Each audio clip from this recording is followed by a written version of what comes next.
Let's take a look at the first application we're going to build to get a better idea of how micro frontends work. So here's a little mock-up. We're going to make a very simple, very straightforward application that's going to use just about no frameworks inside of it. We're going to make a kind of e-commerce store. On this page, we're going to list out a section where we have some different products for sale, and then underneath it, we'll have another section where we list out the number of items that a user has in a cart. One thing I want to make sure is clear right away is that we're working with 100% fake generated data here. We're not going to make use of any API or anything like that. In addition, we're not going to have any kind of interaction, so there's no actual adding items to a cart or anything like that. We're really just trying to get some plain text to appear on the screen. And when I look at this application, I really see two distinct features. First off, we've got a listing of different products that are available for sale, and we also have a display of the cart. It's going to list out the number of items that a user has in a cart. And remember that number right there, so when it says one item, that's really just a randomly generated number that we're going to stick inside there.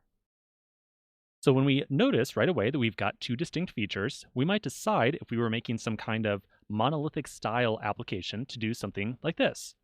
We might have some kind of app component that displays a product list component and a cart component. So again, this is what we would do if we were making a classic or traditional monolithic style app. But how would we approach this if we were making use of micro frontends? Well, we might decide to take each major feature of our product and put it into a different micro front end application. So we could have micro front end number 1 that contains all the code related to our product listing feature. So essentially all the code needed to get this list of products to appear on the screen. We might also create a second micro front end app that contains all the code needed to get this cart to be displayed on the screen. And you'll notice right away that if we only have these two micro front ends, we might have a little bit of a challenge in actually getting these things to be displayed on the screen. In other words, how do we know that the micro front end number 1 needs to be displayed up here at the top and micro front end number 2 needs to be displayed down here at the bottom? To coordinate where to show each of these different micro front ends on the screen and when to show each of them, we very frequently end up creating a third micro front end app that we usually refer to as the container. The container is what decides when and where to show all the different micro front ends that we have.